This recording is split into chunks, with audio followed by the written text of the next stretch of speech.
All right, it's almost election season. I think the primaries are coming up here in about 9 days, 10 days. So I was going to run. I came back late from the mainland and had to do a 14-day quarantine.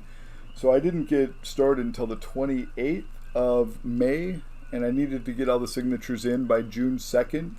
But I also had a protest for Reopen Hawaii to go to, and then I went to a meeting with Melody Stone about the whole sex trafficking issue here in Hawaii that we're trying to work on. It's a pretty massive issue. And so there were things that I had to tend to, and I didn't get all my signatures. I actually got 34 signatures, which is more than twice as many as I needed. But unfortunately, I got them from the wrong district. A lot of the people showed up in other districts instead of being registered to vote in the district that I'm from. So it disqualified a lot of signatures, and I didn't get on the ballot. But a lot of questions came up. Some of these people were my constituents that were local. Some of these weren't my constituents. I had a guy, Thomas Carlson, I believe, from California, asking, "Where did you come from? Why did you come to Hawaii?" Like interrogating me. He's neither from Hawaii, nor does he currently live in Hawaii. So I was like, nope, not my constituent. So I tried to answer the question when other people asked it, but it was fragmented. So it was spread over other videos, and there was other overlapping conversations. So I wanted to go through what I would do if I was candidate, and if I was to explain who I am, why I'm here, what I'm doing, and what I intend to do to help Hawaii. These are the things that I would talk about. And so people ask, from the very beginning, we can talk about family history. This is my family history website. It's one thing you can find very, very easily on my profile on Facebook. And a lot of these questions came from Facebook. So I would refer people to this because this is one of the things, that I refer to on Facebook, and it's on my profile for the public to see. It's like the fourth thing down you can see. So this is my ancestry. This is when we went to the UK. I had some barons in my ancestry, like Sir Thomas Gascoigne, and I had multiple of the Gascoigne lineage that were nobility in England in my lineage, and a lot of them came from this area as well as Leeds and Yorkshire. So we saw a bunch of these places. These are the castles we visited. This is Carlisle Castle, where my family's name is actually engraved under the castle by the Kirstone, like under the walkway between the street, from a conflict that happened during King Henry days, back in like the 1600s. So this is my grandmother. Like, this is the person who I depended on from as early as 8 years old. But I moved in with her when I was 12. She lived with me for 7 years before she passed. And when I got in an accident, I could no longer take care of her, and so she passed away a little while after that, 2016. So I got my accident in 2013. She passed away in 2016.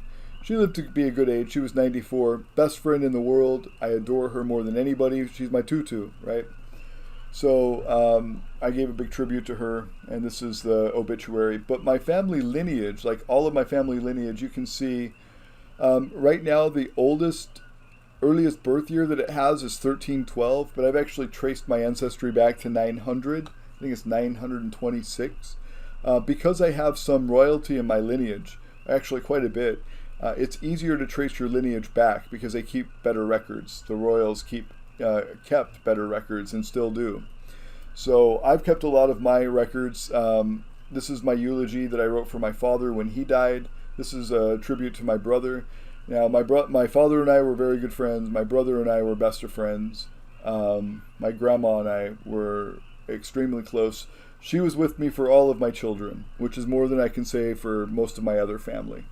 I didn't let most of my other family in, and it was just a choice, a personal choice. But yeah, so that's my family history. Nothing to hide. I've got all the pimples and warts there, whatever. Going all the way back to 1312 so far. But as soon as I upload my Ancestry.com GED file, it'll have a lot more ancestry stuff. Anyway, what was I going to say? Oh yeah, so I did move out young. I moved in with my grandmother at age 12, finished a couple years of school, living with her, moved out on my own with some cousins, got a job at an irrigation company digging ditches. Anyway, but lived with them for a couple of years and then moved out to Seattle when I was 17. Lived there for 3 or 4 years. Was homeless for a part of it. I was a young man, didn't have a lot of money, didn't have a lot of anything, didn't have any family in Washington at the time. So anyway, I was there struggling and pulling myself up by the bootstrap. Activism, I kind of got into activism there for ecological issues, earth preservation issues. I got a tattoo when I was 17 of an earth. You can see that. It's kind of like a big octopus around it, and then there's an earth. So I'm all about Aloha Aina in the right way, right? And I've always been a cannabis activist. My website, xcannabis.com. This is one of the earliest broadcasts that we did about Hawaii. So this is when the Green 14 thing happened and Roger Christie and a bunch of other people got federal charges. This is me and Casper Leach on Time for Hemp. This was January 28th, 2011. But I had been working on this since 2010 here in Hawaii. Been coming back and forth here since 2006-ish, I think. So anyway, there's some history there. You can go to xcannabis.com or xcannabis.net for that. That's some more of my activism. When we went through the hurricane, we tried to help out. I've posted about that on electryan.org. I've always been into community activism and community connecting, networking and trying to keep people connected. So I've always been, helping Chamber of Commerce. I made the Chamber of Commerce website in Springville, Utah back in 2006 for free, just, pro bono, just trying to help out the local community. Let me just see if I can look it up. If I just do a search for Puerto Rico, you can kind of see some of the stuff we went to. And this also is kind of what brought us back here. Like, this is our return to Hawaii, but we were in Puerto Rico living a really good life, really inexpensively, and then the hurricane wiped it out. First Hurricane Irma, then Hurricane Maria. We lost everything, like plain and simple. We lost everything. So this is the governor's wife. I didn't know them very well, but I had reached out many times until I got a response, and they showed up with pizza at the shelter, the hurricane shelter we were staying in. We set up a little computer hub here so people could apply for FEMA benefits. So these are all of our computers, and we had a hotspot, and then we connected it to a Cisco wireless router and broadcast it throughout the hurricane shelter to about 125 people. This was Beatriz Rosario. Yeah, Beatriz Rosario. I think her husband was impeached, and this was my message to Trump. I was pretty unhappy with the way he handled Puerto Rico, so I spoke out to him. So there's more of the activism and the community outreach and stuff that I do. And of course, cannabis. I've always fought for cannabis rights. I've always funded initiatives to fully and absolutely decriminalize cannabis, to cancel all the laws that made it illegal and then replace it with nothing. That's my goal. It's always been my goal. And I wrote a lot about it here as to why. So you can go to xcannabis.net and learn that. My professional career, the last career I was in, the last actual job position I had was for tech support engineer level 2 for robotics of automated pharmacy equipment. I worked for a company called Talist for almost 6 years. I was in an accident the day of my accident. I was working for them. I was coming home from Seattle to Northern California, and I got hit by a drunk driver who killed himself on my car and damn near killed me, wrecked my body pretty bad. So, that was my career. I've been a network administrator. I've been a gatekeeper for a local central office, meaning telco stuff. I'm a programmer in some languages, including some AI languages like AI, ML, and Python, and I can bridge some gaps with those two programs. So I'm highly technical. I guess I'm technologically influenced. I like to make things efficient and effective. I'm looking towards the future. I'm seeing what's happening with the advancements of AI and robotics. and what the job market's going to look like. This is a big reason why I support the TMT, because they fund and influence a lot of technological studies in our island. So I'm very, very happy to have the TMT here. They've contributed a ton of money already, and they will continue to when they build. Plus, the building of it will infuse the construction industry with nearly $2 billion. I mean, it's crazy. And then, they're adding a couple, what is it? I can't remember, 20 or $30 million to the economy every year. So, I mean, that's good. And they're employing people. They're sponsoring internships. They're sponsoring scholarships. They're, all kinds of things for the local community. TMT, I'm totally on board with. We did a lot of traveling. So a lot of people wonder, why we've traveled a lot. And this was the plan from the beginning. So if you go to where'sthemap.info, this is a website that I've owned since 2002. When I originally registered it, it was to explore the maps of the culture that I grew up in, the Mormon culture, that say they came from Israel, the Mormons came from Israel and landed in the Americas, and, there was this big uprising of people and wars happened and all this other. And so I wanted to explore that. I am not a subscriber to the Mormon religion, but I wanted to give it the benefit of the doubt. You can see all the maps in the Bible. You can, relate them to exact places. It's very easy. But with the Book of Mormon, not so much. So I made this originally, where'sthemap.info, for that purpose. But if you go to archive.org, you can see more about that. So I use archive.org for just about everything. So all of my websites get archived. And so once they're archived, they're static. You can't edit them. That archived page is permanent. So if I go to where'sthemap.info, .info. So yeah, see, this was where I was comparing the map of the Bible and the map of the Book of Mormon, and talking about the adventures that I wanted to have to go and research this kind of stuff. So, my family, my great-great-great-grandfather, William Theodore Thompson, was a merchant marine, came over from England in the 1850s, did a little sailing and merchant marine work, coming back and forth to and from Hawaii, as I understand it. I could be wrong about that, but I found a William Theodore Thompson at Ancestry.com that fits the same profile, that had some voyages to Hawaii in the 1800s. So people were asking me about that, what's my oldest connection to Hawaii? It's not a real solid one. I never had family that lived here, but I've had family that have been involved here since the 1800s, as I understand it. But it doesn't really matter. Everybody travels. Even the Polynesians that are here in Hawaii now, their ancestors came from somewhere else not long ago. They came from Tahiti or, other islands, but mostly Tahiti and stuff. So, nobody's from here. Nobody's actually indigenous to here, because they're not originally from here. Their ancestry didn't come from here. But anyway, yeah, the Gascoigne lineage, you can see some of the royalty and nobility in my ancestry. Baronet, Sir John Gascoigne, and then Sir Thomas Gascoigne was my 10th great-grandfather. He had a colorful history.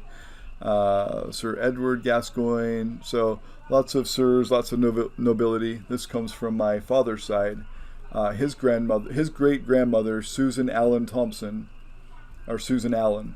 This was through her lineage. So the barons and baronesses and all that, the baronet lineage, is from my father's side. And you can see it goes 4 pages. There's a bunch of these that are, see, Sir John, the 5th baronet, 1st baronet, Sir John. Anyway, it goes on and on and on. So, but, the more important ones are the ones that I actually know. And that was my grandmother, my father, my brother, very influential still in my life. I learned a lot of lessons from them. My father and I owned an excavation company, Thompson & Sons Excavation and Construction. We did a lot of building construction. We put in a lot of steel buildings, pipes for sewage and conduit for electricity and all kinds of stuff. And then we did, dirt moving. We had some dump trucks and things like that. So my father taught me a lot. I love him, miss him, adore him. Still, even with all of that, he was one of the bravest and most amazing men, most dedicated men that I've ever met in my life. Despite all of his hardships, and he had a lot, mostly women problems, I'll say. Travels, hurricanes, sailing. What I would do as a politician, I know I just jumped from one thing to the next, but as far as what I would do as a politician, it's very libertarian. I've done a lot of community outreach and all that, but, as far as my policies, it's to, get government out of our lives as much as possible, stop them from taxing us. We don't need to be taken care of from cradle to grave. We need more freedom than we need control. We need more freedom than we need security. We need freedom first and foremost, and that's my goal. So I'm very libertarian. These are my platform points. I've got these 4 here. I will stand up and defend all of our inalienable rights, even in times of virus, pandemic, crisis, hysteria. I believe that under no circumstance should we be forced to give up our rights at all. Our First Amendment right to gather peacefully, our Fifth Amendment right to travel, Ninth Amendment to support and enforce protecting our inalienable rights. So you can see my inspirations. I've got those here. I would just, try as much as possible to have faith in people to do the right thing and to be self-sufficient and to be strong-minded, strong-willed, and to be able to do without the government telling us what to do. To be able to do that without the government on our ass all the time. So these are my inspirations. Some are far left liberal, like Ralph Nader. Some are far right, like Ron Paul, or depending on your political, paradigm, that might be reversed in your mind or in your point of view. It is in mine. I really look at Ron Paul more left, and I look at Ralph Nader more right. And it's all about authoritarianism. Ralph Nader would be far more authoritarian than, say, Ron Paul would. But I liked Ralph Nader. I liked the National Initiative for Democracy that he was proposing. So I didn't like all of his policies, but I did like, that part of it. And Ron Paul, there's not much I disagree with. I love Ron Paul very much. Thomas Sowell. I said, while all of these inspiring people affect Ryan's point of view on life, politics, and relationships, Ryan does not subscribe to everything that they believe in or write about. These are just people who inspire Ryan. So I've tried to give my history. I've tried to, be as candid as possible. I've been meaning to do that, but I've been really busy. I'm a father of 4.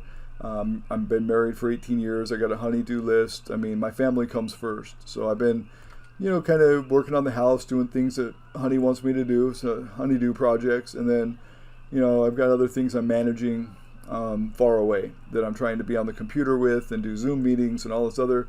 So anyway, just wanted to wrap it up. People have asked. I wanted to give the answers. The answers have been out there. I've just never compiled it into one video. But when people were like, well, where are you from? What are you about? Why did you move here? What are your politics? What do you believe in? What is this? How do you believe about what the government should do here? Or should the government do this? Or should the government do that? Or how would you fix this? Or how would you fix that? So all of that's actually on electryan.org. When people would ask me those questions, I would immediately write a blog post about it, and then I would refer people to that. People didn't like that, I guess. I'm not sure why that was such a problem for people to go up here. They could just go up here and search. I got this little search thing, but it should all be here too. Policy.